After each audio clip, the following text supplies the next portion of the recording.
Emmanuel Macron is about to make his big speech on Europe. We can cross live to him now. Let's listen to him. Mesdames les premières ministres, Prime Ministers, Monsieur le Commissaire européen, European Commissioner, Messieurs les parlementaires, Members of Parliament, Mesdames et Messieurs les députés européens, European Monsieur le procureur général, Members of Parliament, Monsieur le chef d'état-major des armées, Monsieur le Head préfet of de the région, Army, Madame la maire, Prefects of Monsieur le different recteur, regions, Mayor, Mesdames et Messieurs les Vice-Chancellor, ambassadeurs, Mesdames et Ambassadors, Messieurs en vos grades et qualités. ladies and gentlemen. 7 ans après le discours de la 7 Sorbonne, years after je souhaitais venir the ici, dans ce même speech lieu, at the Sorbonne, I wanted to come back to this same place so we could speak about what we have accomplished and to speak about our future, our European future, but by its very definition, the future of France. These are two things that cannot be separated. In 2017, I said that our Europe often couldn't find solutions, maybe because of a certain lassitude or complacency. And that was why it was often attacked. Therefore, we want to create a more united, sovereign, democratic Europe, more united so that we can face up to other challenges from elsewhere, make sure that we do not have other lifestyles and values imposed upon us. Indeed, liberal democracy is born here in Europe, and this is a place where people decide things for themselves. So, I said that 7 years ago, and here we are. But we have not achieved everything we wanted to achieve. And we must be lucid about this. If we wanted our Europe to become more democratic, we can say that we haven't made as much progress as we might have wanted to. Maybe there have been changes to some of our treaties and rules and different innovations in these areas, and there have been many reflections on all of this, but we haven't necessarily made the progress that we should have in this area. However, we have made some progress when it comes to becoming more united and more sovereign. Europe has faced many crises, unprecedented crises. Brexit, of course. And indeed, we can see today that nobody wanting to leave Europe or the euro now. We've also had the war in Ukraine and tragic scenes on a daily basis. And of course, existential risks on our continent. However, despite all of this, and a context that has always seen major changes when it comes to environmental and technological issues, and these are things that completely change the way that we live and the way that we produce, we have been able to move forward. And indeed, there was a concept that 7 years ago may have seemed quite French, this idea of sovereignty. But this is something that has now become a European concept. And despite all of these crises, it's rare to have seen Europe advance so much in such little time. This is the fruit of our work. And this is through certain steps, some historic steps that I believe that we have taken. First of all, financial unity in order to overcome the COVID pandemic. This was not a given, and even before COVID arrived. When we spoke about this beforehand, many people said, this is a great French idea, but it will never be, and it will never be a reality. We were able to set up a Franco-German solution very soon after the pandemic broke out, and we were able to free up billions of euros to fight against COVID. Indeed, Scholz, who was the financial minister, now has become Chancellor, spoke about how difficult this was going to be. However, this was a European choice. And we've seen this in all of our different regions, in all of our different towns. We've seen the direct consequences. We have been able to put forward solutions for all kinds of companies of all sizes, big and small. The second major choice was that of strategic unity when it comes to certain issues that before that were solely national issues. health, for example. Commissioner Breton is here, and he may remember setting up this policy that wasn't actually foreseen in any of our texts, producing European vaccines, making sure that we have enough supplies and that we can redistribute them all over Europe. This is something that we did. And if we were able to vaccine people from the start of 2021, it was because of this European policy. And this was something that wasn't even foreseen in the texts of the European Union. We were able to produce vaccines on French soil, and this is also due to European unity. When it comes to energy as well, who would have thought we would have been able to move away from our dependence on Russian hydrocarbons? And also when it comes to defense. In the first days of the war in Ukraine, we were able to take actions at the very beginning of that particular combat. We have been able to have greater technological and industrial sovereignty. There is no other area in the world other than Europe that would believe that it needed to depend on anyone else but itself. And in 2018, we set up a partnership with Germany to support our battery sectors.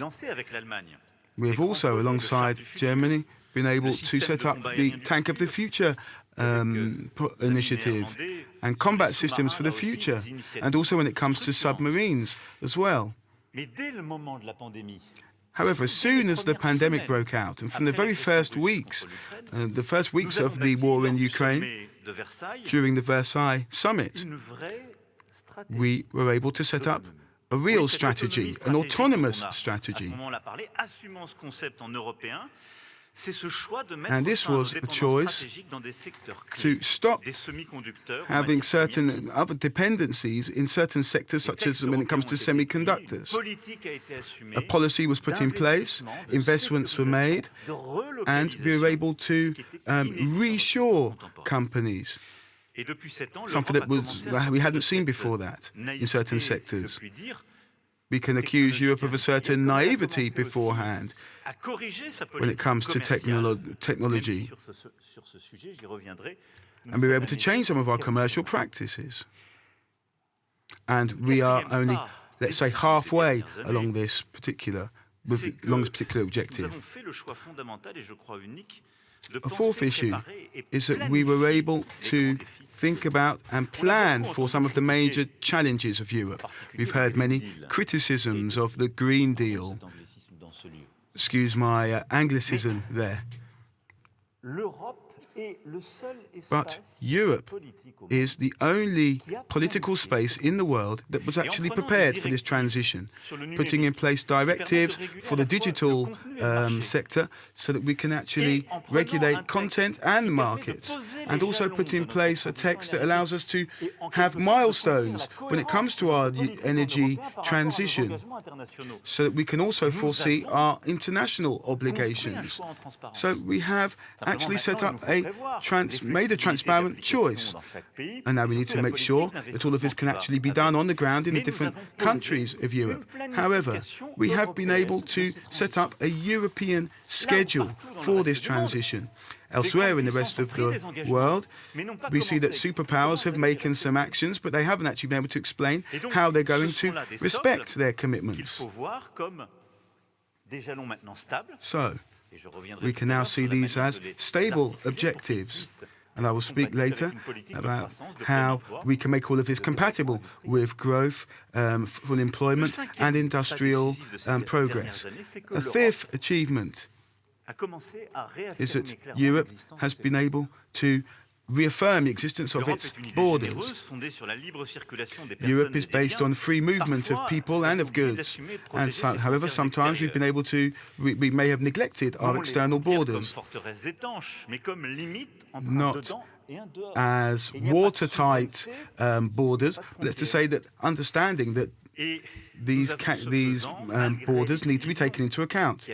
And there have been some divisions. Over 10 years, we have seen divisions that have stopped us from moving forward in these areas. Indeed, during the French presidency of the European Union, we saw that what has come out of that, a policy on asylum and immigration. And I thank all of those who made that possible.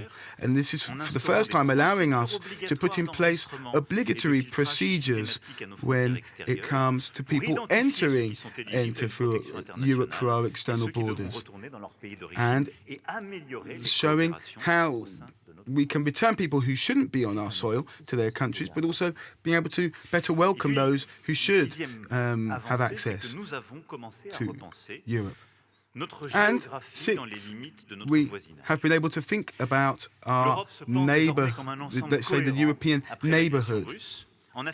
After the Russian aggression, we see that Moldova and Ukraine have been seen as part of our European family.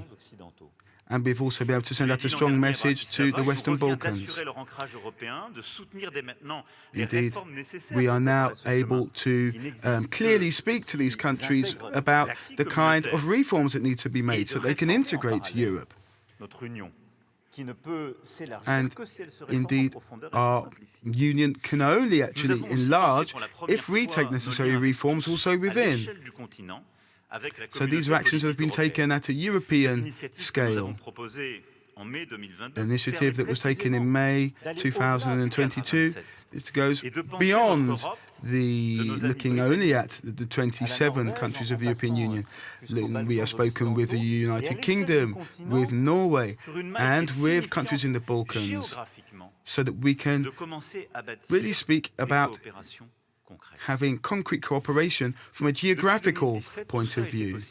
Since 2017, all of this has been possible due to many of you in this room being elected as members of Parliament. I would like to thank all of the different ministers, successive ministers, whose work has helped us, especially during the French presidency in the first half of 2022, to be able to carry these ambitions.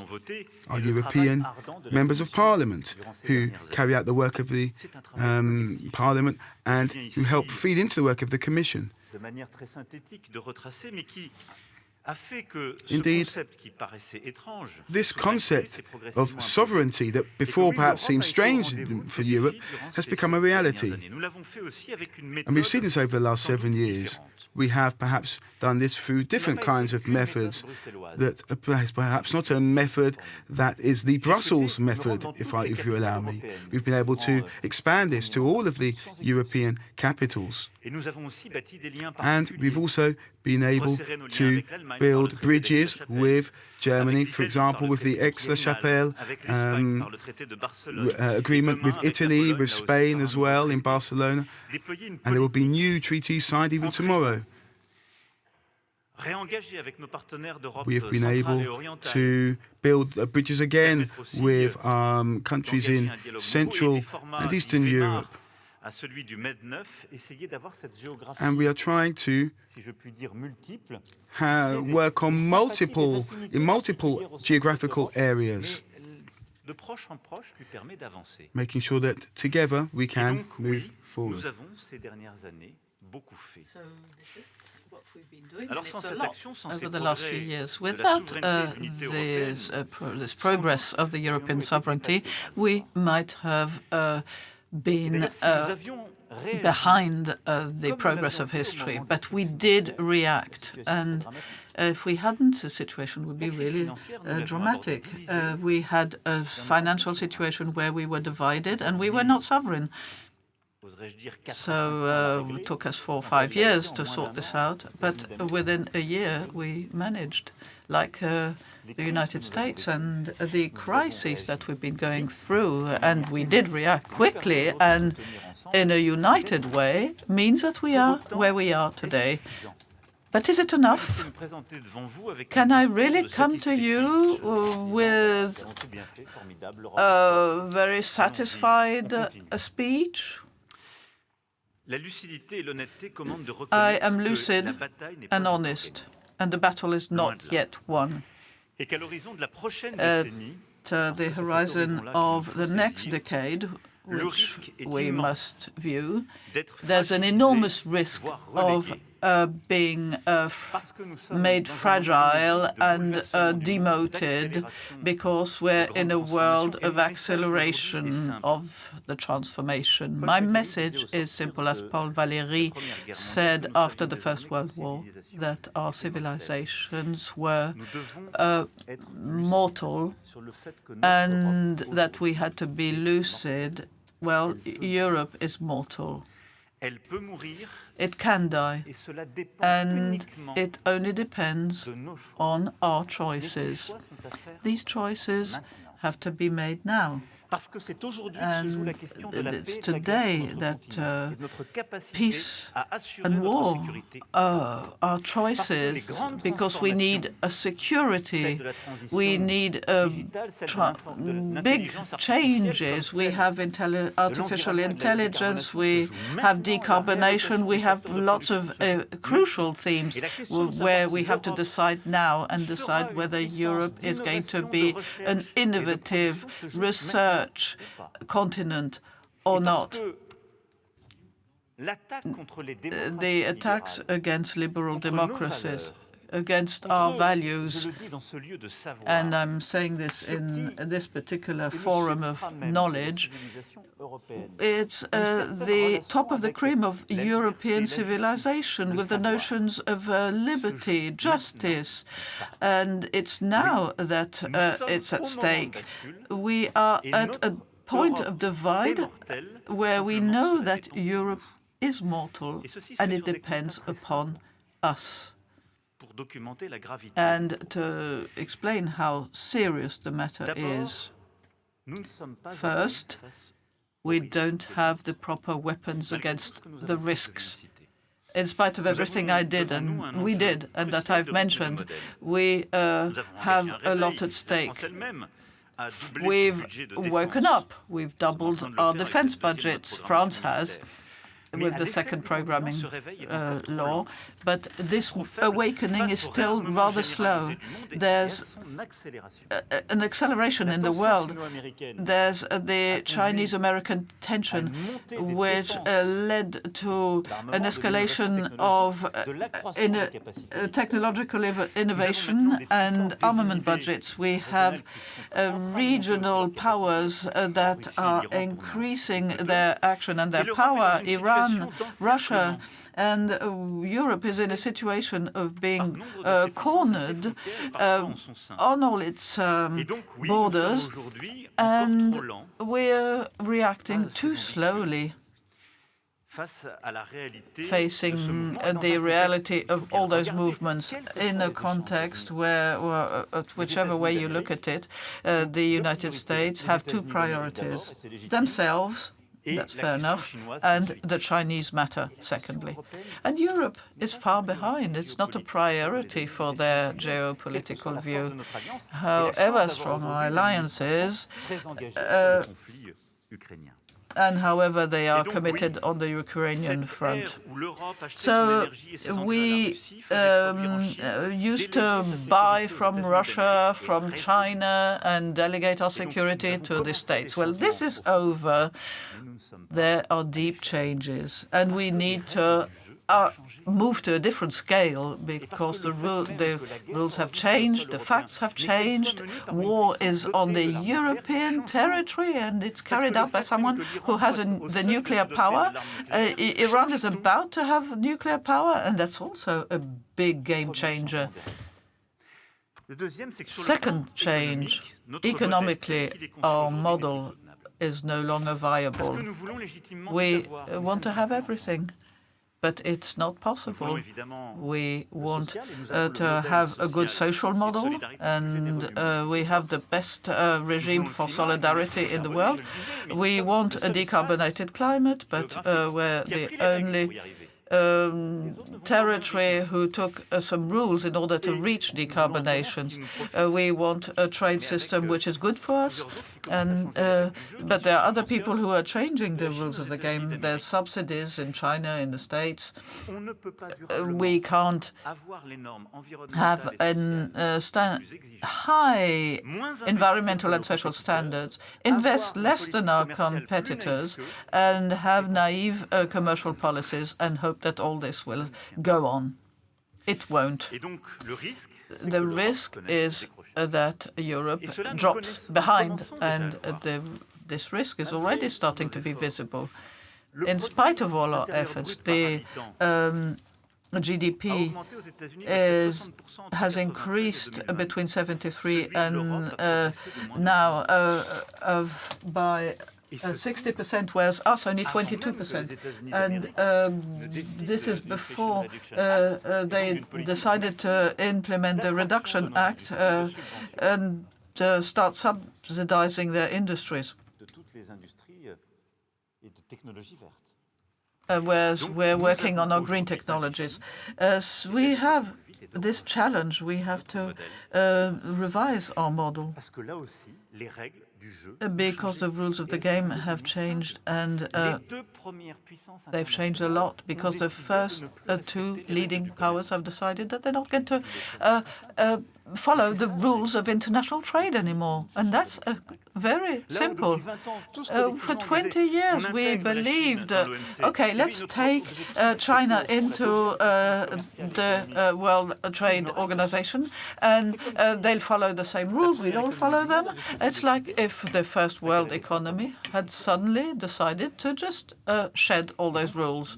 And so we can't hold our objectives. And the risk is, of course, that we get poorer, and that would be really terrible for the continent which has the best social model, therefore the most expensive. And the result is that we are at a dramatic moment. We have battles of values which are more and more difficult to understand and to lead. For a long time, we thought our model was the best. Democracy, human rights, soft power in Europe that rules it all. But the model, even if it's attractive, is losing a lot of its weight, and our liberal democracy is undermined by criticism, and we are vulnerable. Everywhere in Europe, our values, our cultures are threatened because the very basis of these models are challenged. There's authoritarian models that are more attractive.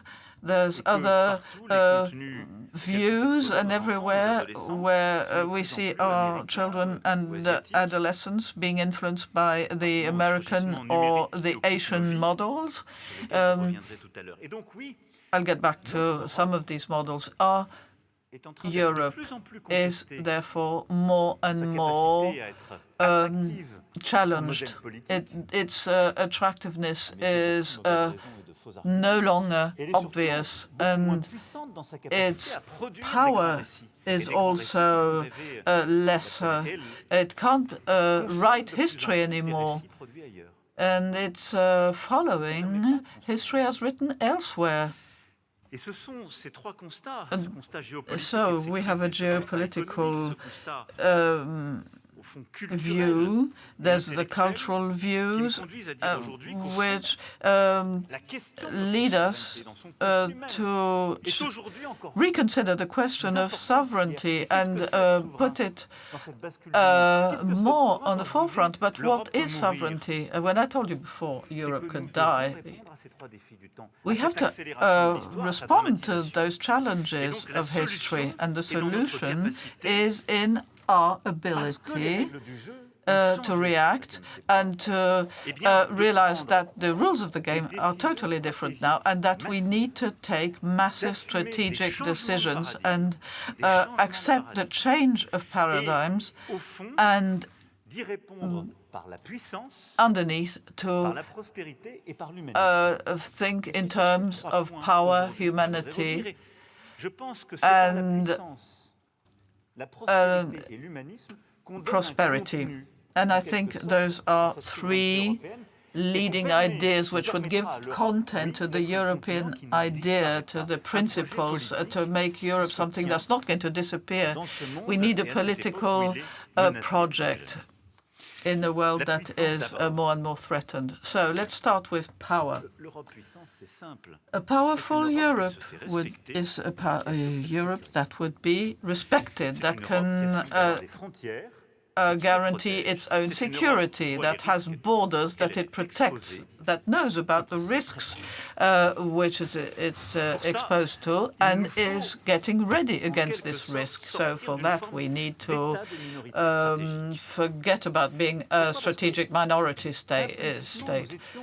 Before, implicitly, we were conceived in that way. There are a lot of European countries who had accepted at the end of the Second World War, it was even sometimes imposed to them, to depend on other states for their security. We didn't want some countries to rearm too quickly. So strategically, everything in our world had been delegated. We had delegated our energy to Russia. Our security for several of our European partners depended on the states. And trade was given over to China. And now we have to get all those things back, get a grip on them. And for defense, to start with defense, the main thing is the war in Ukraine. And it's the basic condition for our security is for Russia not to win. It's quite indispensable. That's why we were right from the beginning to sanction Russia and help the Ukrainians, and we should go on doing so. We're lucky that the Americans are on our side for this. And we must try and increase our help. And I totally take my responsibility as concerning the 26th of February, when I introduced a notion of strategic doubt, because we're in a situation where we're not quite sure about the European limits. Why should other continents tell us where our limits are? If Ukraine is the condition of our security, and if in Ukraine it's more than a question of the territorial, the sovereignty of that country, it's a question of the security of Europe. So are we prepared for that? No. We have to become credible, and we have to be present and act as a force of deterrence. And this involves nuclear forces. And the first phase of the geopolitical situation with which Europe has to live now is that. It's a deep change as regards our security. The most recent events, the air defense missiles, the deep attacking weapons, are signs that the adversaries have no inhibitions, and we can see that, and it's a new paradigm. We need a credible sort of defense for the European continent. Now, of course, the pillar that we are building within NATO, that we are trying to build, that we've been trying to build over these last few years, is absolutely essential. However, we need to make sure that we have credible defence in Europe. That's the condition that needs to exist, so that we can have a credible framework. Europe needs to be able to protect what is dear to it, alongside its allies, anyone who wants to stand by us, or alone if necessary.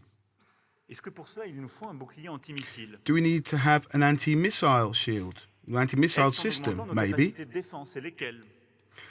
What will our defence capabilities be? We need to work on how we will defend ourselves. And when we have a neighbouring country that has become aggressive and that seems to have no limits and that has ballistic missiles, it's been innovating a lot when it comes to the technology and the range of these missiles, well, we see that we absolutely have to set up this strategic concept of credible defence in Europe. We have to do it on our own. That's why, in the coming months, I invite all of our stakeholders to build this European defence system. And then we need to actually look at the pertinence, anti-missiles, the range of our missiles, etc. We need to be able to have the most. We have an army that is perhaps the biggest, the most efficient, and that has nuclear capabilities. We know that nuclear defence is something that is absolutely vital for France and therefore vital for Europe too. It's thanks to this credible defence system that we will be able to actually have security guarantees that all of our partners are expecting. And this will also help us to set up a common security framework. And this will help us in the future to build strong ties later with countries neighbouring Russia. So this is a real paradigm shift for Europe. We have to create between the different European armies a real common strategy. Therefore, we need to move forward with the European Intervention Initiative that I proposed in 2017. We have many members that joined this initiative. We'll be able to set up different operations in the Sahel, for example, with the task force that we had there. And this was the framework that allowed us to actually take unprecedented actions in the Red Sea area. Therefore, in order to build these kinds of coalitions, we need to have a common culture. That's why we need to have a regional European defence framework in the Mediterranean, for example, even in the Arctic. But we also need to set up a military academy, a European military academy, so that we can train future members of our military services. When we are setting our strategic compass, we need to make sure that we can have a rapid response force so that we can mobilize up to 5,000 soldiers to help in regions where Europeans may be under threat. We have to invest in new areas where conflicts may arise. We see that Russia is waging a hybrid war. We have to protect our infrastructures, transport systems, hospital systems, telecommunication systems, electricity systems. We also need to make sure that we have a strong cybersecurity and cyber defense system in Europe. And while trying to modernize our own armies and modernizing our armies, it's a perfect opportunity to pool our efforts so we can have a common strategy. So, a paradigm shift. Concrete initiatives set up together. We already have frameworks for this. We have unprecedented partnerships. The British, who are natural allies, and we have treaties through Lancaster House, and these give us a solid foundations for partnerships. But we have to strengthen this, because Brexit hasn't affected this partnership. And perhaps why not enlarge these partnerships to others? And the political community in Europe is surely the best place for building this new defence system and approach. We need to make sure that we can build this common security framework. However, we can't speak about defence without the defence industry. We have to transform the kind of just-in-time emergency measures set up for Ukraine into something more long-term. Now, of course, the road will be long because we are suffering from decades of underinvestment in this area. And we need to make sure that the dividends of, in fact, the dividends of peace Ce qui a aussi créé une très forte dépendance à l'égard de perhaps l'industrie meant that non-européenne. we have not invested in this area when we should have, and that's why we depend so heavily on external On doit produire actors. davantage, So we need to make sure that we produce ourselves. We need to produce more here C'est in fondamental, Europe. là aussi. It's absolutely fundamental. C'est pourquoi j'assume le fait qu'il nous faut That's une why préférence I européenne dans believe l'achat and de matériel reiterate militaire. that we need Regardez la to facilité make sure that européenne there de are paix que nous avons European, bâtie for example, European pour les débuts de la tanks. guerre. There's a European tank project. Les 3/4 ont été utilisés pour acheter du matériel non européen. Alors, Now dans you ce see cas that d'urgence, our vous ne defence savez pas tout budget, produire en 75% of it has actually been used to des buy recettes établies. material that Souvent comes from mieux, outside of souvent Europe. américains, parfois coréens. We believe it's better to buy American or buy Korean. But how are we going to be able to have our common defence system if we don't actually produce weapons and the materials that we need for defence here in Europe? So we need to make sure that there's a European preference. We need to make sure that we can have European industries in this area. We need the support of the European Investment Bank. And we need more financing and innovative ideas like the European footprint as put forward as a solution. We need to be able to produce more quickly, we need to produce more, or it needs to be European. Now, if we have a strong defensive system, that's going to be a wonderful opportunity for us. What we've been doing in recent years, for example, with some of our fighter jets. Who would have thought 7 years ago that this Rafale fighter jet would be at the very heart of Europe's defence? So we need to also make sure that we develop common standards here in Europe. Because one of the issues is that we are still very divided when it comes to our industries in this area. Fragmentation is a weakness for us. We've seen this during this war, even between Europeans. We understood that our missiles varied too much. Our firepower in general varied largely from one country to another.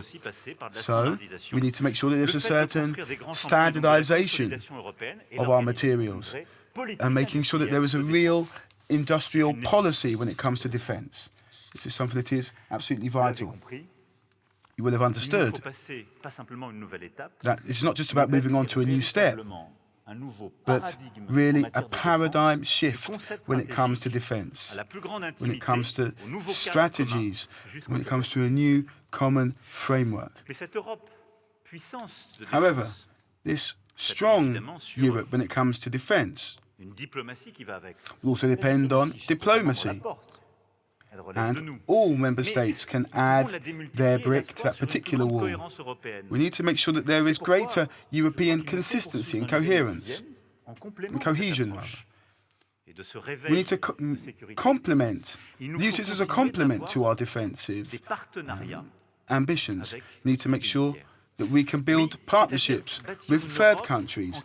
That is to say, building a Europe that can show that it's never going to be, let's say, the lapdog of the United States, and know how to speak with all of the other regions of the world, emerging regions, Africa, Latin America, not only with trade relations, but also with real reciprocal partnerships. This is what we wanted to do with in the first half of 2022, with an Africa summit, and also with the Pacific region as well. We want to be a region that speaks to the rest of the world, and we do not want to find ourselves in these bipolar tensions that we see too much in other areas. Building bridges with Africa and with Latin America shows that Europe is not just a little corner of the West, but it's a continent that thinks about its place in the world. We refuse confrontations between different continents, and we want to build bridges with other continents. It's absolutely key when it comes to education, health, climate change, fighting against poverty. We have to be able to speak with one voice, like we did with the Pact for the People and the Planet, and to show that there are never double standards in Europe. and to show that even there we are autonomous. A powerful Europe is also a Europe that can look after its own borders. I spoke about the Asylum and Immigration Pact, which is a major step forward. However, we all know that this question of immigration and borders is something that shakes all of our countries. It's even more important for France, because France, and I'm sorry for using this technical term, it is a country of secondary movement, let's say. That is to say that the immigrants do not arrive perhaps directly in France, but they transit through other countries to arrive to France. So France, perhaps more than others, needs to have good cooperation and good policies, because immigration starts at the borders of Europe and not just at the borders of France. We are a country where men, women come to our country because they are escaping misery and tragedy. Sometimes they are at the hands or at the mercy of people traffickers. Sometimes they are freedom fighters, but they enter Europe through Greece, through Spain, through the Balkans. And so here, perhaps here more than anywhere else, we need to have strong cooperation. That is why, after this pact, we have to implement it. For example, registering and monitoring immigrants, and if need be, deporting illegal immigrants. These are all things that need to be taken into account. For all of the men and women who arrive in our continent, but illegitimately. We need a European response and real coordination. Therefore, we will need to work more with countries of origin and transit countries. And we need to fight relentlessly against people traffickers and their networks. Indeed, it's within this Schengen area that we need to build these policies. I'm not speaking about a naive policy here. We can't ignore the ineffectiveness of some of our policies today. But I also do not believe in this model that some people want to put in place, which means that you go and look for a third country, for example in Africa, and send our immigrants there. This is a betrayal of our values, and that will just lead us down the path of new dependencies on other third countries. We need to make sure that we can condition our visas and our preferences with, when it comes to third countries, and to make sure we work with them. But the problem is that today we still have divisions on this. When it comes to deporting illegal immigrants, that needs to be something that is very clear when it comes to our immigration policies and our visa policies. We also need new operational partnerships so that we can fight against migrant trafficking, people trafficking. Frontex, we know, has 10,000 members, but we need to go even further than that. I continue to believe in Frontex and these border services, even despite some of the criticisms launched at them sometimes. To protect its citizens, Europe must also fight against networks which go beyond any border. And this has to be consistent within Europe. It's not just immigration. There's terrorism, there's organized crime, there's drugs, there's hate online. There are many topics where we need to act with a more European manner. And I think Schengen has to be much stronger. We need a real Security Council within our borders. For Euro, we have a common good, and we managed to build a political form that was decided intergovernmentally and became credible. So why can't we do it for our borders? It's also a common good, and if all countries were to decide to go that way on immigration, on fighting terrorism and organized crime and cybercriminality, we need to take the decisions together. We need a much more efficient form of governance. governance in the framework of Schengen. We need to go further in the exchange of information, to have exchanges about movements of terrorists, about radicalization. We need a real policy about terrorist content being removed, hate speeches to be removed from the platforms. And for the time being, the platforms don't fulfill their promises. We need to do this at European level. And that's the way we'll be able to have an efficient policy against organized crime and drugs. And today, the most exposed countries are those that have big harbors and are an entry point. And some of them thought that being liberal was the best solution, but it hasn't worked that way. We need a European approach to these topics. You have understood me. The Europe of power is for defense, for protection of our borders. It needs a basic change of our approaches if we want to resist the new world of violence, of disinhibition. We need to adapt, and we need some better strategic concepts and more means. We need to rebuild Europe, a strong Europe. Second key element to answer the questions is that of prosperity. And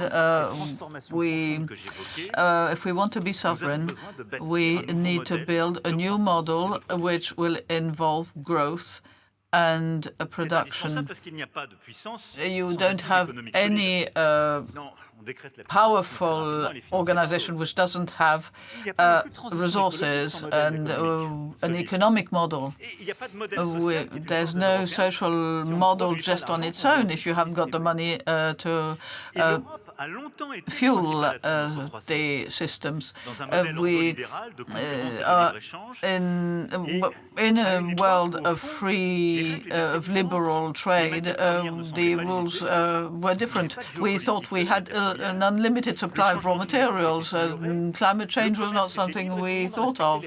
There were rules which were easier to follow. But recently, and in a few years, everything changed. Raw materials are scarce. Energy as well. Fossil fuels, of course. We are a dependent country to the United States or others. We need critical substances, and China has already started securing its resources, its sources. So the rules are changing completely. We have clear objectives. We want to produce more riches, more wealth, to improve our level of life. We want everybody to have a job. All our citizens want to live better. We want to decarbonate our economy and maintain biodiversity and the climate, protect the climate. We want to protect our strategic production chains. We want to keep an open economy because we want to go on being the big economic power that we are. So those are clear objectives, but we're not anywhere near them. And with the way we are operating now, we'll never make it. We'll never reach those objectives because we are off course compared to the way the world is going.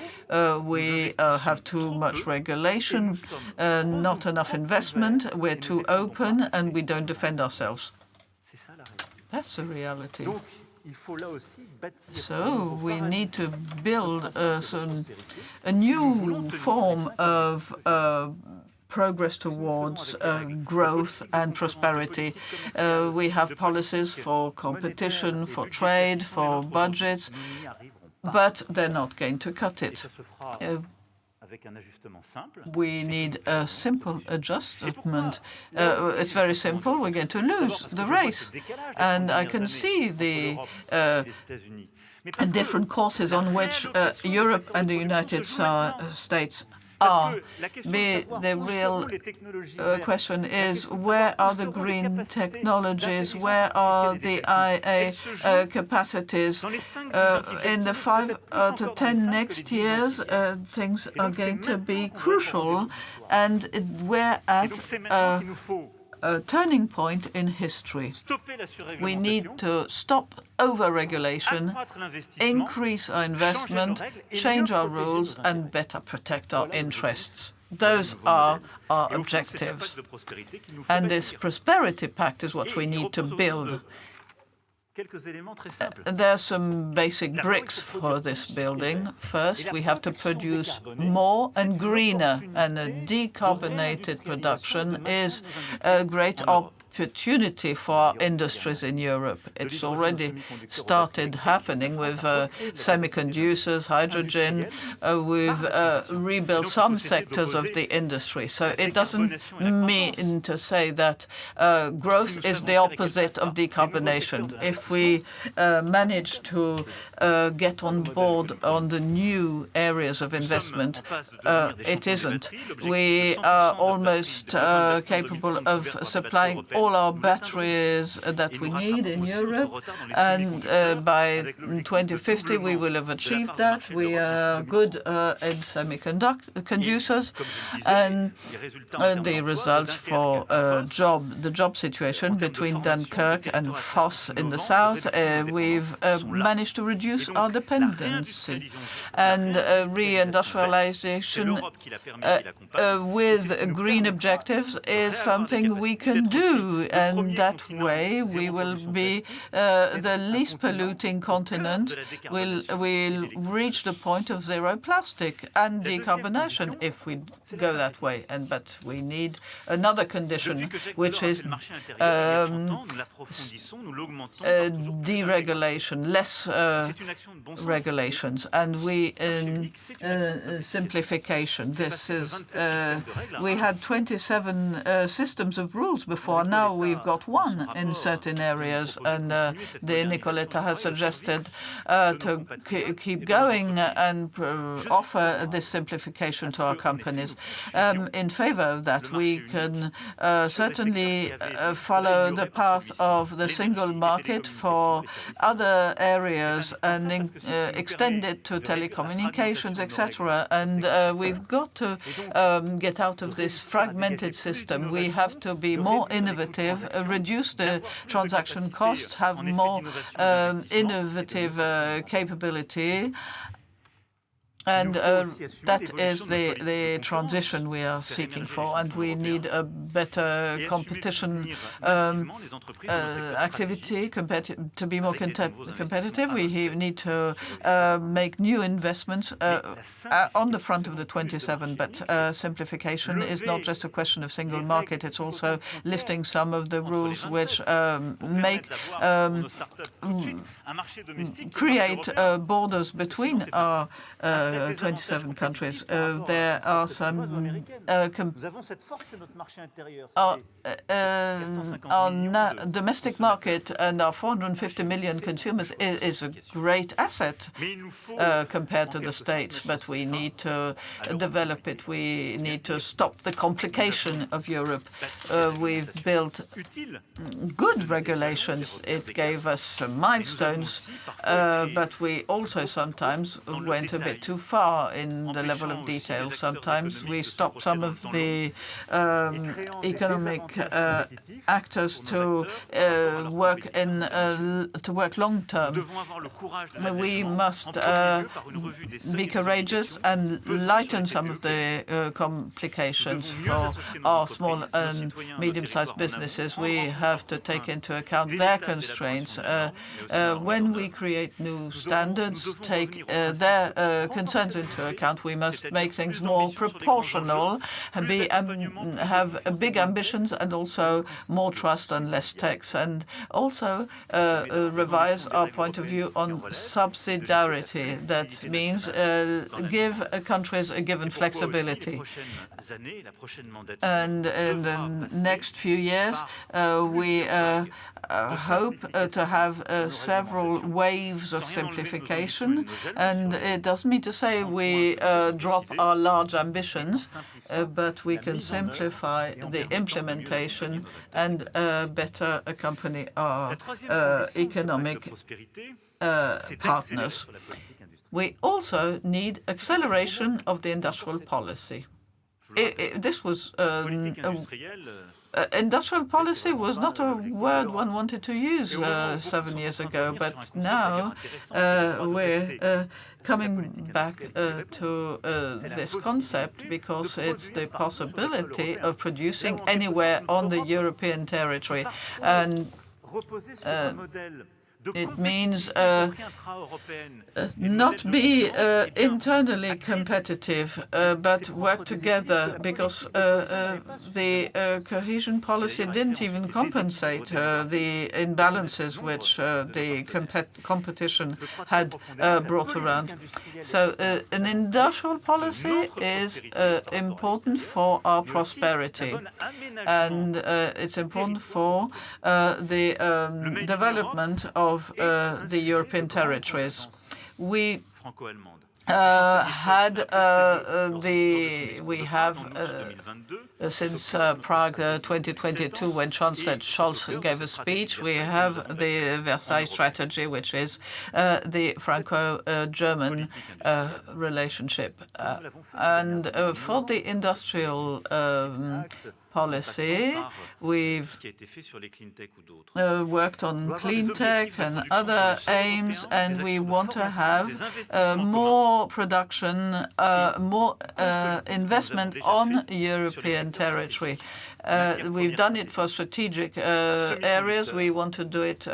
We did it for semiconductors, for health, where our European policy brought a quick reaction to a need at the moment, because when we have a shortage of a given drug, it's by acting together that we overcame it, and this is the good way. And we must continue to consolidate the industrial policy.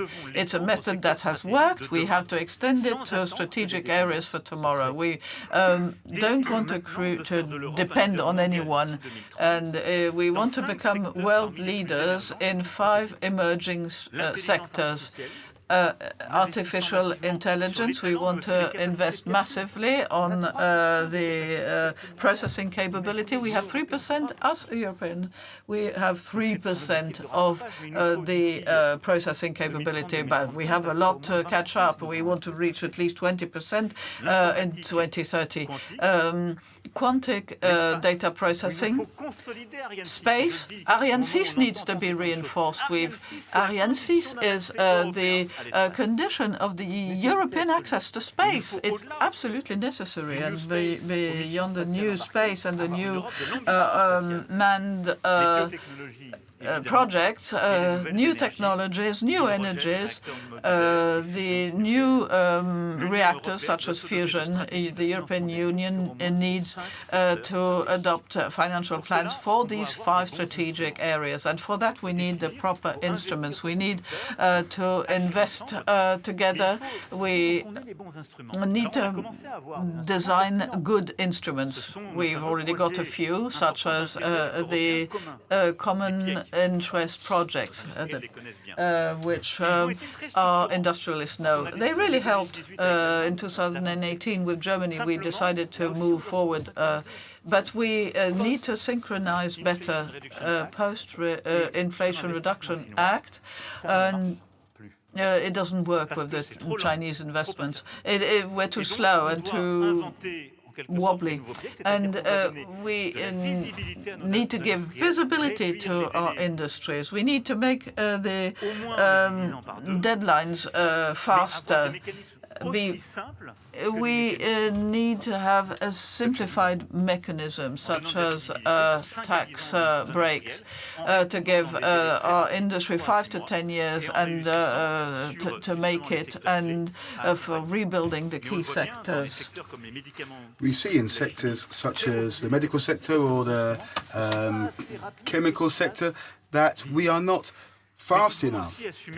However, we also need to make sure that we have new rules when it comes to competitiveness. We need to make sure that there is European preference in certain areas such as defence and space, because our competitors already have all of that. They already have it. If there is no more European preference in the nuclear or in the defence sector, then it will never exist. Have you seen the Americans coming in and funding our industries in these areas? There are entrepreneurs that are heavily subsidized by in the United States by the government. Why not do the same here in Europe? And we also need to make sure that we can also deviate from free trade when it comes to key certain sectors. We need to also focus on green technology too. This is the only thing that will help us to respond when it comes to subsidies in China and in the US. There are two sectors in particular that need our support: energy and agriculture. Energy, because this is perhaps the one where we have reformed the most, and that's where we really need to make the most far-reaching changes in the future. We need to make sure that we have an Europe of the atom, let's say. If we go back to 1957, we see that that was when the policy was developed, but there are major shortcomings in this policy. We have problems when it comes to competitiveness.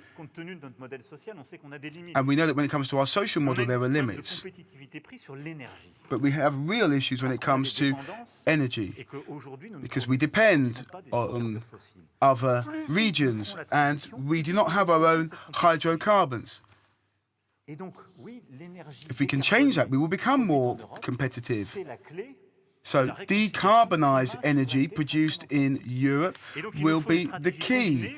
That will help with the social model and with employment.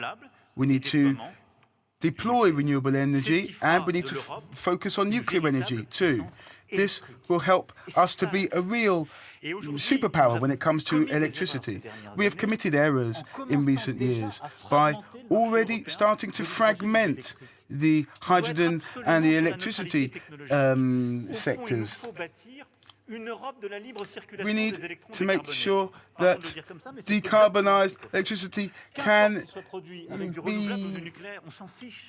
benefit from freedom of movement in Europe. We know how to produce decarbonised electrons, and that is a real opportunity, because that avoids using the carbon-based electrons, and it also stops us having to import. So we need to make sure that we can have more renewable and nuclear capacity. There are around 15 member states that are involved in this, and we need to make sure that we can invest in greater interconnectivity between our new electricity systems, grids. That will help us to have visibility, and it will also help us to guarantee energy supplies that are low cost and produced in Europe, and not with carbon. Another strategic sector is agriculture. We've spoken a lot about this, often in a very defensive manner due to some of the anger amongst our farmers. But we know that Europe gives 10 billion euros of subsidies to its farmers. So are farmers necessarily angry against Europe? Maybe it is anger against the complex systems, the over-regulation, some of the standards in place. Badly implemented laws at French level and also at European level. So we need to make sure that there is a roadmap. We know that 3/4 of it has already been set up, but we need to be able to better support our farmers. But Europe is absolutely key when it comes to agricultural policies. Again, it's a question of sovereignty. During COVID, who would be stupid enough to delegate their food needs to someone else? We've started trying to fix some of the damage that's been done. When it comes to animal proteins, for example, we delegated this to other continents. But we absolutely need to make sure that we have our own food sovereignty. We see that farmers always see themselves as a kind of the variable when it comes to free trade. It's always done on their with them as the ones that suffers, but we should not be having to depend on other countries. Imagine when you no longer can rely on Europe for your needs in terms of vegetables or in terms of food in general. Well, good luck to you. We thought that these kinds of foodstuffs and commodities would simply just continue to be flowing freely without any kind of strategy. So we need a common agricultural policy that is not as complex. It needs to be strong, but not as complex. We also need to look at supporting our fishermen. We need to make sure that we have sustainable policies. We also need to make the most of technology when it comes to this sector. We need to modernize and use technology well in this area when we need to. But we need to defend this sector, and we need to have a strong policy. Give better and more information to consumers. Also have to look at the environmental impact of farming practices, but also signal the loyal actions at a European level. We need to make sure that there are European controls. We need to make sure that there are strong customs practices in place. We need to make sure that if anything is imported from outside of Europe, then producers in those countries respect the same rules that we have to respect in Europe. All of this is at the heart of a very ambitious agricultural policy in Europe. We also need to review our trade policies. This is another element of prosperity in Europe. This is going to have to be very far-reaching. Yes, we can open up our trade, but we also have to defend our interests. We can't be the only ones who respect the WTO rules in the world. If the US and China don't respect these rules, then, and we're the only ones that do, then what's going to happen to us? And again, we are too naive in this area. We have 450 million people in our market. It's a huge asset for us. We need to protect the health of our citizens and the health standards. We need to implement and defend our social standards and also our environmental standards as well. Otherwise, we're going to invent a continent which will over-oblige producers in its own territories. However, when products come from elsewhere, it's like we're looking the other way. So we will have no more producers conform to our own. We will have no more farmers that say that will be able to deal with what we are asking them to conform to in Europe, and everything will come from outside of Europe. We know about the trade agreement set up with Canada. I mention this because we cannot be too demagogic when it comes to this. I've heard some debates in France in recent weeks. We can't just reject all free trade. Good luck to you if you do. Some people say to us that trade is bad. Well, go and explain to all of the farmers who are actually benefiting from the free trade agreement with Canada. This is because we've put in place certain clauses. It's a new kind of free trade agreement which allows our dairy farmers, those who produce dairy products, to actually export to Canada, but also to protect us from any producers elsewhere who do not want to respect our standards. But we're not against closing off our borders. We're not against complete protectionism. That would be shooting ourselves in the foot.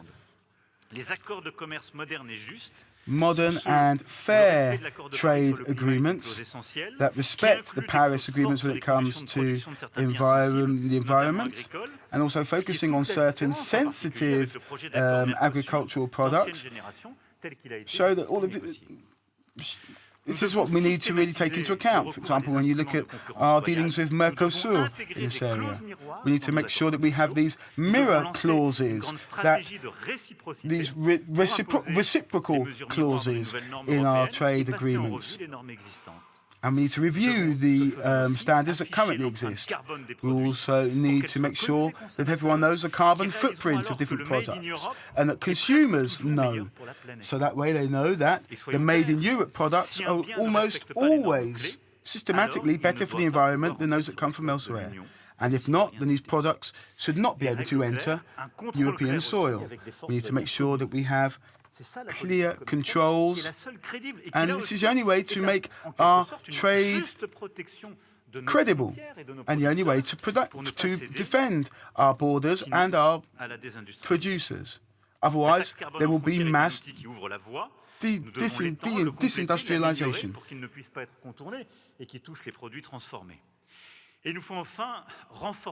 We also need to strengthen our economic security tools.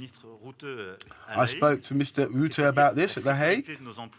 Security when it comes to employment, when it comes to our businesses, better protect intellectual property, making sure that we can invest in certain sensitive areas, protect ourselves from physical attacks against certain areas.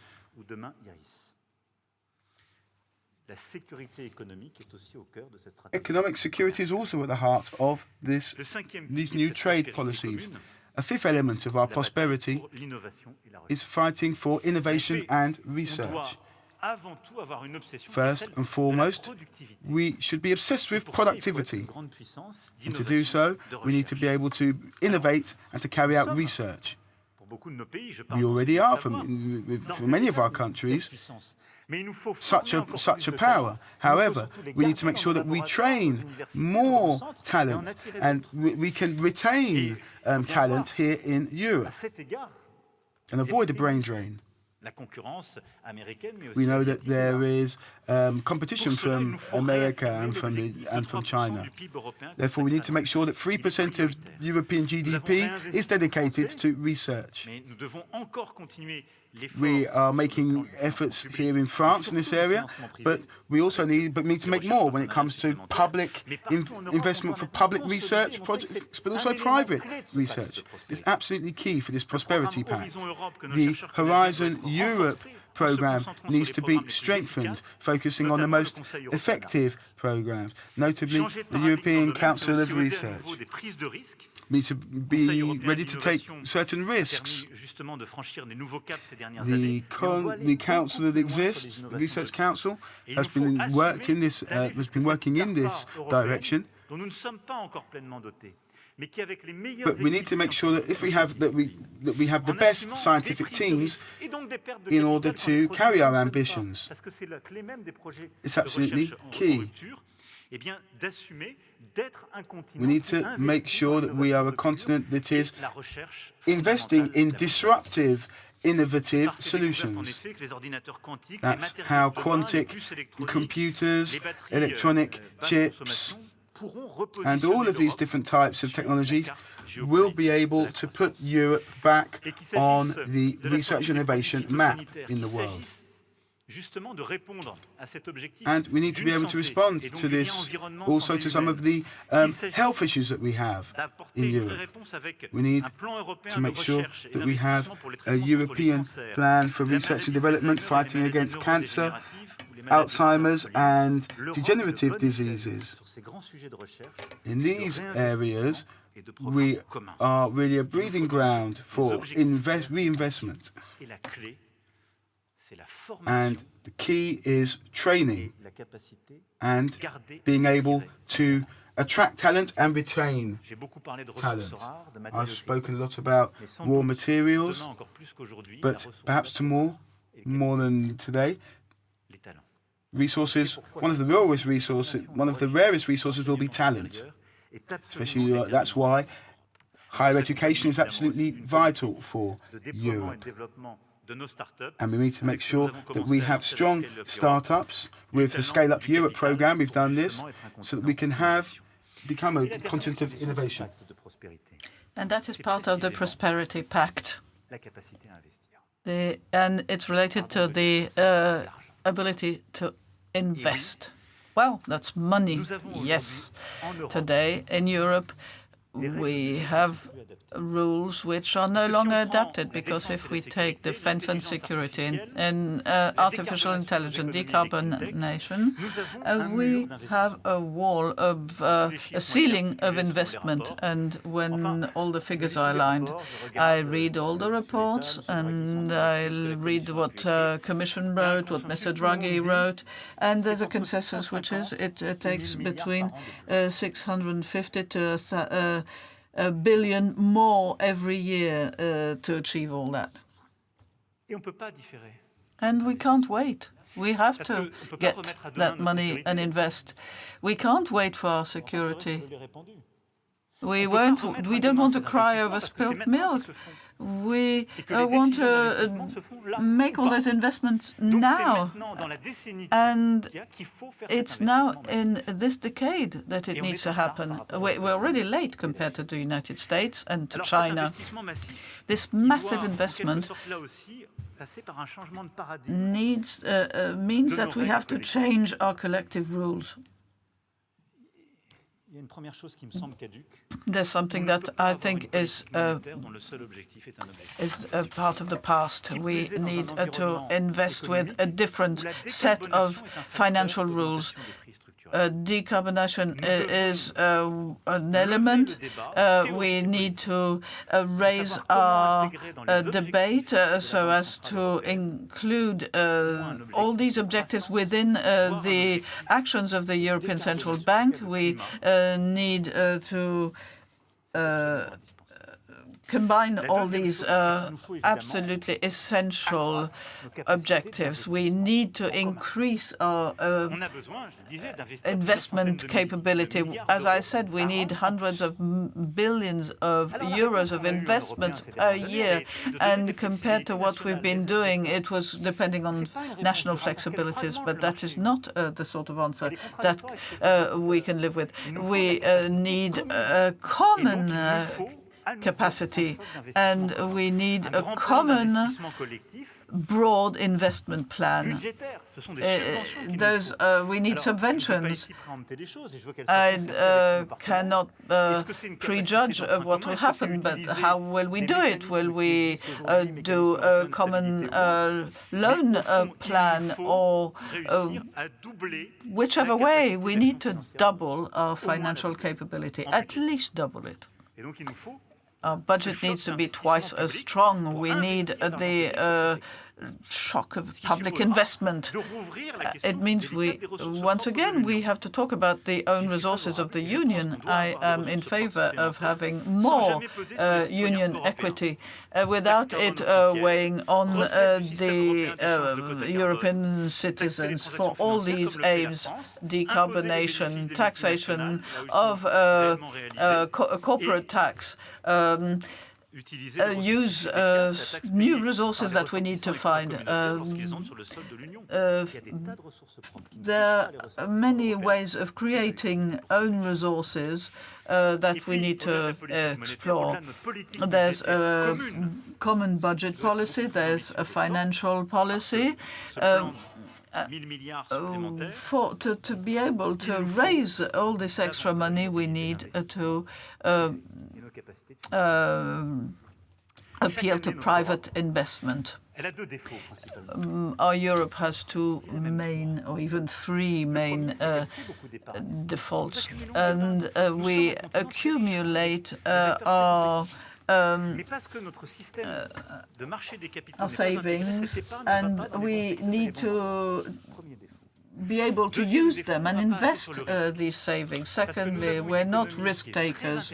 We have an economy which is with a lot of intermediates, with insurances and banks, and no direct action. Thirdly, our savings, 300 billion a year, is not channeled the right way. And as we know, even with the Americans and their financial appeal, it's all not channeled the right way. We need to be able to create elements of solidarity so that our investment funds and all our actors on the stock exchange and in the world of finance work together in a structured way. We've already given ourselves 12 months to reach this united system. We've talked about it so long, with common rules for failed companies, for whatever, so that we do as well in that area as we did for bank supervision. And we did it also for competition. We need more flexible systems, and there are many technical solutions. We need this financial union so that capitals move around and the flow is good. And we need to work on solvency. We can't be if the Americans who were the cause of the 2008 crisis don't even apply the rule, really don't want us to go on being financially irresponsible. But I think we need to be a bit more risk takers. Otherwise, we won't have good research and innovation. We need to encourage our startups, and I'm also for us in favour of us finding European solutions for our savings. A real single market, a real market for investments, European financial products to avoid our capitals going elsewhere.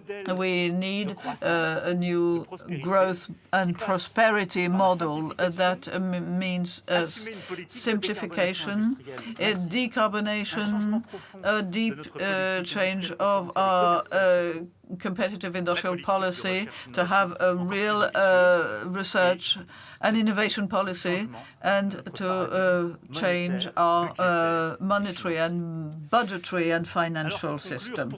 As a conclusion, why do we want to do all that?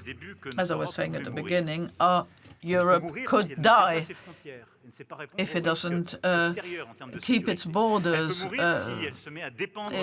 apply security, if it depends on the others for production. It's now at a point where it could even just die of itself. After, as Peter Zaterdijk said in the conferences which he's giving at the Collège de France, he's a bit ironically pessimistic, and he said that there are times when Europe is full of doubts and on the decline and doesn't love itself, has no self-esteem. We owe it so much, so why not? Why? It would be too long to go into this and explain why Europe is the continent of doubts and doubting itself. Maybe because there's a culture of self-deprecation, and maybe because we're in a system of challenged democracies and of deep concern about the future. The risk for Europe is to get used to this depreciation. And that's why today I want to offer the promise of defending the European humanism. If we want to go on being a strong continent, it's because we're not like the others. Let's not forget that. We're not like the others. Camus had a wonderful quote, "Our Europe is a common adventure which we are doing in spite of you." And that's it. It's an adventure which we're still carrying out in spite of you, of the people, and in a spirit of intelligence. From the Baltic to the Mediterranean and to the Black Sea, we're trying to defend a vision of mankind and of enlightenment. And from Paris to Warsaw and Lisbon to Odessa, we have a unique relationship to freedom and justice. And man is always at the center. That since the Renaissance and Enlightenment until now, it's the choice which is ours. And in that, we are different from other parts of the world, where we don't want to delegate our lives to big industrial players. The European humanism means we don't want to delegate our life to state control and to loss of freedom. It's made for people who have thought and a desire for freedom, and it's a constant notion in traditions of permanence and modernity. That's the European imbalanced. This is what makes us different from the others, and I also want to plead in favor of this difference. And on a day that is so important today, I have my Portuguese friends in my mind 50 years after the revolution, and it's because they fought and they built. And since the beginning of this century, we mustn't consider that anything is already acquired, and we need to continue to defend what is a part and parcel of our states, our democratic states. And let's not forget that there's a loss of freedom even in the academic world, even in Europe. And this is why I would like to defend budgets in favor of state of law.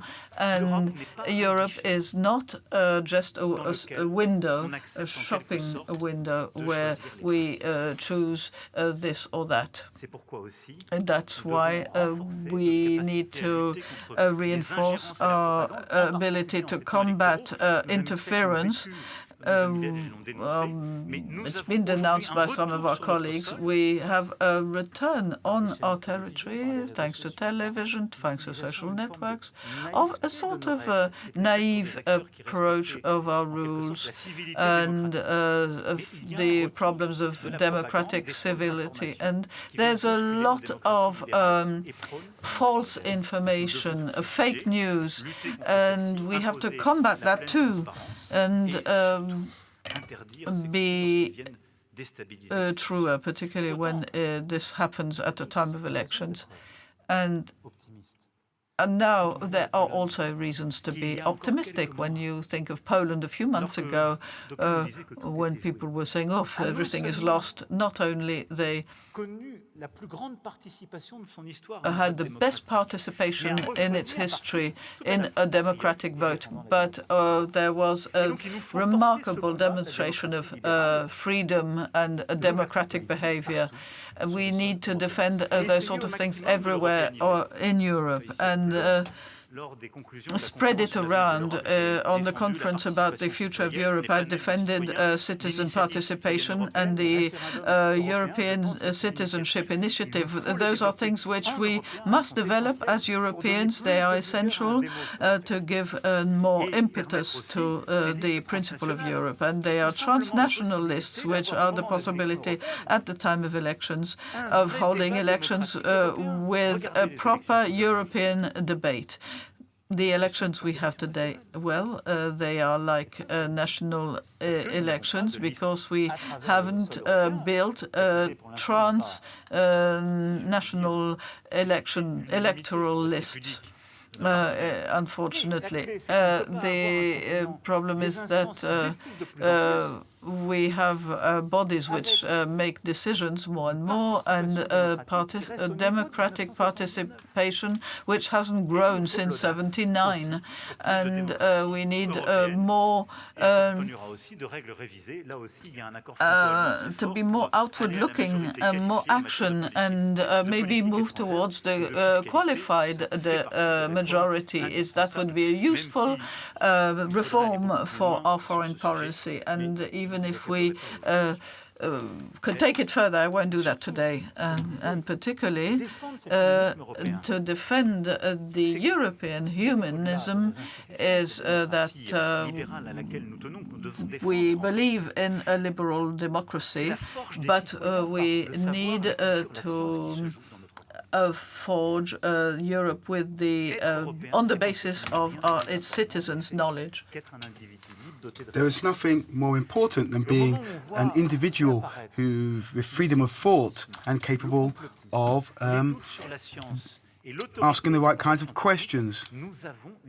Indeed, we have a responsibility in Europe to defend critical thinking, to also defend open science. Science that is shared with all. This combat is one that we also have at the international level, and we need to renew our tools in this fight. We have around 50 different universities, programs that have been created, and I thank all of the deans and students who have helped us to help circulate all of this knowledge. We also need to look at financing these institutions and go towards European diplomas that are recognized across Europe. That's why we also need to make sure that 15% of people have actually gone on some kind of academic exchange via Erasmus by 2030. We need to also make sure that we have better digitalization, access to different works of art, for example, across Europe. We need to be able to have a common imagination and to be able to deploy this across Europe. We also need to have different platforms of reference, websites that offer all of the languages, that can touch all of Europe. We need to be able to promote our common heritage. We need to also be able to defend copyright in Europe and intellectual property. We need to transmit the European spirit to young generations. They need to be able to discover our continent, travel, speak with others beyond Erasmus. This can also be done in very concrete areas, as outlined in different reports, to be able to go anywhere in Europe by train. The Interrail pass is extremely successful. It's not just about transport, but it's also a cultural project, so that students, young people, can go to different capitals around the world, in other countries around Europe. This is not a European invention. You know perhaps how much we like to boast about our own achievements, but it's actually an Italian invention. We tried to improve it and others followed suit, but now we need to generalize these kinds of measures. And here I'm speaking about the culture pass. So we have lots of ambitions when it comes to an intelligent, cultural Europe, but we also need to defend this in the times in which we live. Because here today we are in this university, in a physical place, physical space where we can speak with civility. We can speak to each other, share our points of view. However, our everyday lives are perhaps played out in different spaces, especially those of your children, teenagers, young people. Here in Europe, we cannot control all of these spaces. I don't believe that we produce enough content. However, we don't even define the rules of these different spaces that young people are exposed to. It's an anthropological issue. It's a question of civilization. We have young people spending hours and hours in front of screens. Young people are actually being introduced to adult life, to private life, through screens. And when debates are taking place through these digital spaces, the majority of the time, today, are we really going to delegate responsibility for these spaces to others? Well, no. I've told you it's a cultural fight. It's a question of civilization. It's a civilizational fight. And that's what's going to form our different public opinions, let's say. If people's minds are distorted due to actions taken elsewhere and control that comes from elsewhere, what kind of democracies are we going to have? So this isn't a technical issue. It's not about public policy only. It's about the ability to create a democratic, digital, public order. This is really a matter of survival for us. It's the only way that we can defend our humanism, because you have two models, in fact. You have an Anglo-Saxon model, which delegates. By definition, it delegates. Yes, we'll trust these big companies. They have their algorithms. They're very complicated, but we as consumers, we like this model. It seems efficient, effective to us. And this is a choice that actually puts the citizen in an inferior situation to those who are in control. And then you have another kind of system, which is where the state can take control of the situation. For example, that's what's done in China, but also in other states that are more authoritarian. We need to create another model, which creates a democratic order. It's transparent. We debate about the rules and then we make choices. That's why I want to defend Europe, which has a kind of age of digital consent at 15 years old. At 15 years old is when we should be able to access this digital space. Before that, there's all of these risks. Hate speech online. It can be. People should only be exposed to the internet after 15 years. Would anyone send their child into a jungle when they're 5 years old, 10 years old? Well, no. We accompany our children. We take them to school in the morning. We hand over responsibility for education to people who we trust.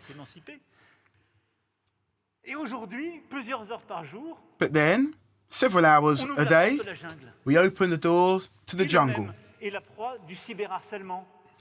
to cyberbullying, to pornographic content, paedophiles online. That's what happens, because there's no regulation. And there's no regulation, there's no moderation.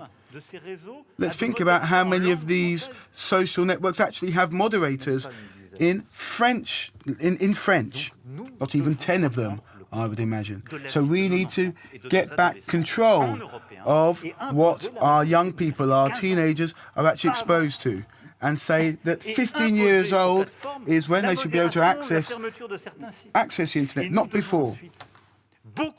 And we also need to be able to make sure that this digital space is more civilized. We already say in our societies you shouldn't be able to have hate crime, anti-Semitic crime. We fight against racism, but we don't do it online. Otherwise, there will be uninhibited hatred. This is a question of civilization. It's a question of democracy. It needs to be a battle that is waged here in Europe. And of course, our European humanism is also one about dignity and justice. We like freedom, of course. However, we are also big lovers of justice, equality. Again, this sets us apart from certain other regions of the world. Gender equality is at the heart of this project. We've done a lot in terms of this, between work-life balance, transparency when it comes to wages. However, I believe we need to go even further. Something that we have done in our constitution, for example, we have we should inscribe in the fundamental rights of the European Union this idea of the right to abortion. This is really at the heart of what Europe is all about. This is also Europe that's built on social cohesion.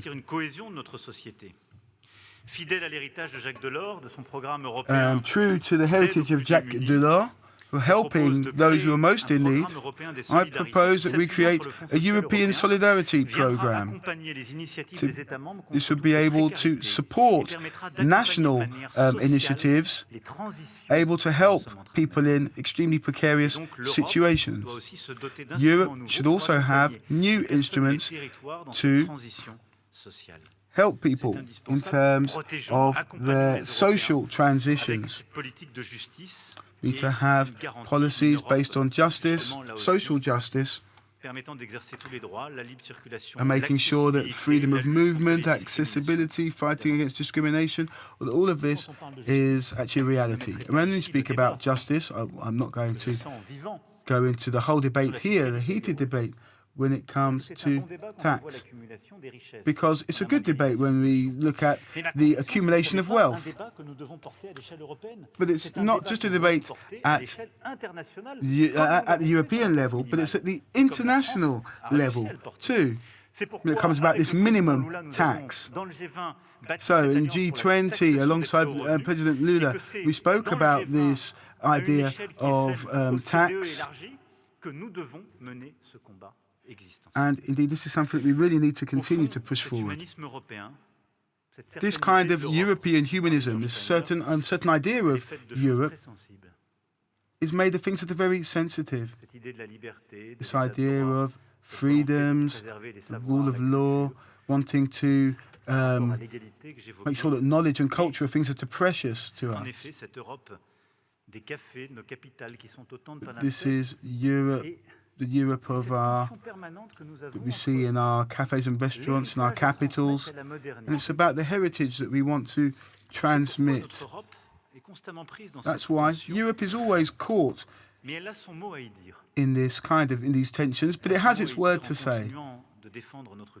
Defending our culture, transmitting our culture to future generations, and defending the uniqueness, let's say, of dialogue between universities. However, we also are characterized by being this little corner of the earth that wants to protect its landscapes. Think about our forests, our seas, our oceans. It's not just some kind of modernist idea that wants to turn everything into an environmental issue. No, but let's protect our forests, let's protect our biodiversity, let's protect our seas, our oceans. It's just about thinking that we know here in Europe how to count to 3, 1, 2, 3, for example. What about future generations? We have inherited a heritage. Do we want to hand that heritage on to future generations? And we can't do that if we are going to deplete our natural resources that cannot be replaced. Protection of our forests, our oceans, In everything that we want to develop in our policies, there needs to be humanism at the heart of it. Because I'm not one of those people who believe that nature has a kind of superior right to people. But it's actually something that's integral to our lives. It makes us humanists. Ladies and gentlemen, I know I've spoken for too long, but there were many other things that I could say. However, I don't believe that anyone would be able to say, well, some people would say that I haven't spoken enough about Africa or some of our treaty reforms and all the other things that I wasn't able to say. But Europe is a conversation that never ends. And it's a project that has no limits, let's say. From a philosophical point of view, let's never forget that Europe is built by Greece, let's say, based on even Oriental philosophy. And indeed, we can even wonder, what is a nation? What does Europe want to become? You will have understood that this is a decisive moment. This is a turning point. Our Europe can die.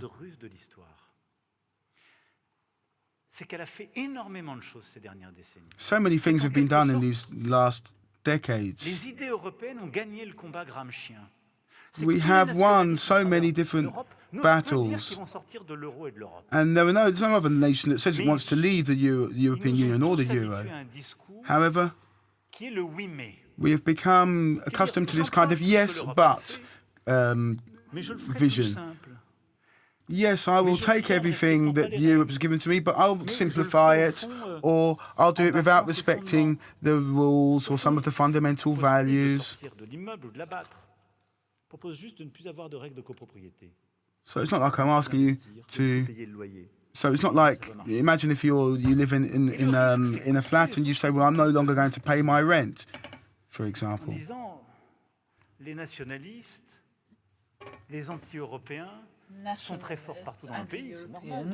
Of course they're strong. It's normal. People are angry. We are going through many shocks. And our citizens feel that, we could die. But the answer is not to be timid, it's to be active. It's not to just say, oh yeah, things are bad. We have a choice, and the British are going to choose the 9th this year, the 9th of June. We're going to choose as well. But choosing is not just to do the same thing as before. It's to be responsible facing a new situation and be innovative. I know that according to Voltaire, it's a bit difficult to do, but we have to be optimistic and show the will. I think we can take hold of our destiny with power, prosperity and humanism of our Europe. And during these uncertain times, to quote Hannah Arendt, the condition of the modern man, the best way to know the future when events come back and when the unpredictable has happened. The best way to know the future is to make promises and to hold them. So what I suggest is that after we've taken this look at things, we make promises and we fight to hold the promises for our future. Maybe then we'll have a bit of a chance and we will have fought for our future. Long live Europe, the Republic and France.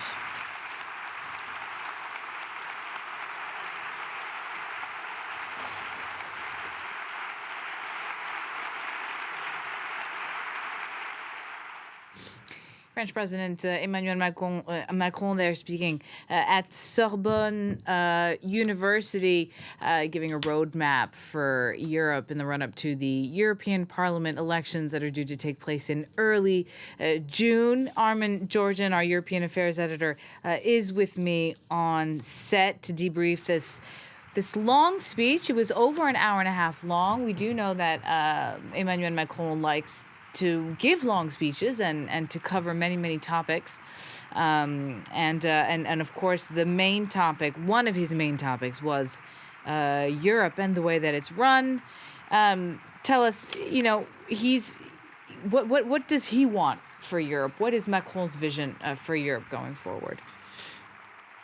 I mean, in a sentence, I suppose, Shona, it's about a more self-reliant Europe. One of the slogans that they showed on the wall, actually, we can still see it there, I think. Une Europe puissance is Europe as a power, So it's slight nuance there, because it could have said a powerful Europe, une Europe puissante, but it's actually Europe as a power. So I think that was sort of the key thread, I suppose, running through this hour and a half or more of speech, that Europe should not be shy about its place in the world, about the power that it can project. But obviously, in order to do that, it has to continue with a lot of reforms internally in the European Union. So, I mean, his last great speech, I should say long speech, and not use the word great, was in 2017. He gave a similar speech about what he wanted for Europe. And then actually since then,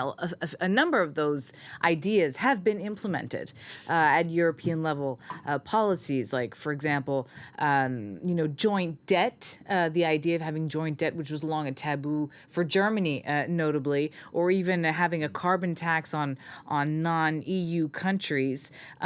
He's also calling on kind of the implementation of very specific policies at the European level.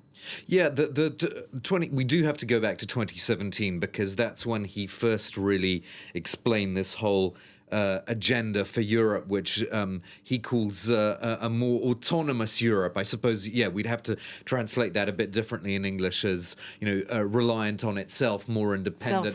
Self-reliant, yeah. So one of the key aspects of that is obviously the whole competition with China and the US. He alluded to that in the speech when he used the word naivety, which is something that the French government has used for the last few years, and basically Europe should stop being naive. It should stop being taken advantage of by other actors. And what that really means is, well, to give you one concrete example, Shona, the whole Chinese subsidies for their solar panels, which has led to unfair competition with the European equivalent industry, just as Europe is trying to do this whole energy transition away from fossil fuels and so forth. So and part of the reason for that, alluded to here, for that competition, for that problem with competition, is that Macron, we saw in his speech, he's accusing China, but also the United States, of not playing by the rules. Does this mean that he's also calling for Europe to become more protectionist in its policies? I think he's always been a bit cagey about the whole sort of protectionism thing. I mean, he's quite careful. He says there should be obviously an investigation if any sort of unfair practices are found, but all these things are quite slow moving. I mean, in the case of the Chinese solar panel story, that's still the probe, I think, is still ongoing. But I mean, one of the sort of key phrases, I think, was Europe is mortal, it can die, but it doesn't have to die. It's up to our choices as Europeans. So this whole idea throughout this whole speech was that you got the sort of sense that he thinks Europe is at a turning point, and that it can either continue to build on all this strategic autonomy, like you mentioned, the joint debt that was issued after COVID, the joint procurement of vaccines, joint procurement of weapons for Ukraine, all these joint things that Europe has kind of started on this path since COVID, really, and Ukraine accelerated some of those tendencies, it can either continue that way or it can sort of fall back onto something more amorphous where Europe doesn't have a real sense of More itself. national, Yeah, really. perhaps more Yeah. national. Maybe this was a kind of veiled, very veiled, or I don't know how you would say it, but I wondered if that was this idea of Europe doesn't have to die, but it is mortal. I don't know if he was kind of sending a message there very indirectly, because he can't openly make a campaign speech, right, in this context, but whether that was a kind of an indirect way of saying, if you vote for parties that don't want joint European project, that just want national project, national You're voting against sovereignty, Europe, in a sense. yeah, then Right. you're not going to be able to then build on, as he would see it, the successes of Europe since 2020, since the joint responses to the pandemic, and now all the joint defense initiatives that Right. are still going on. Yeah, About that if you we want. have a lot to say about everything that he said. He said a lot of things, of course, about the European defense mechanisms and systems, which are really interesting. But I think I would like, this is our last question, because we Yeah, do have to move on. We have been on this story for a very long time now. I do think it's important to kind of remind viewers about the context of this speech. Of course, it's coming before the European elections, but it's also coming about 3 years into before the end of his second and last term. He's also in a place of on a defensive footing, even at home with politics, right? The far right of Marine Le Pen, the National Rally, ahead of him in the polls. His party no longer has a majority in parliament. I mean, what is his message also for French people when he talks about? So he is in a tight spot with the opinion polls. If you look at the results of the last European elections in 2019, that was a kind of a shock for his party. The fact that the far right National Rally pushed past him into first place in 2019, but not by much. Look at the difference in just 5 years shown. And now, if you look at the polls, we haven't had the election yet, it's on June the 9th, but the same National Rally is on, if you look at the aggregate of polls, I just checked it today, 30%, and Renaissance Macron's party on just over 17%. So a massive gap between More than 10 those points. two, much bigger Yeah. than in the 2019 election. So what does that tell you about disenchantment with his brand of policy, possibly disenchantment with what he wants to do in Europe as well? There might be an element of a protest vote there. There usually is with parties that are on the far right or the far left, but it's still not a good place for him to be just a few weeks before that June the 9th election. And he's hoping that the speech like this one will help invigorate his base and call people back the base, to him. But I don't know what you thought about it, but I think the kind of language he was using was kind of, in a sense, preaching to the converted. I don't know whether young people who are not planning to vote in the European election Are they going to change their mind after this speech? Yeah. Thank you so much. Armin Georgian there, our European Affairs editor, with a debrief of Macron's speech.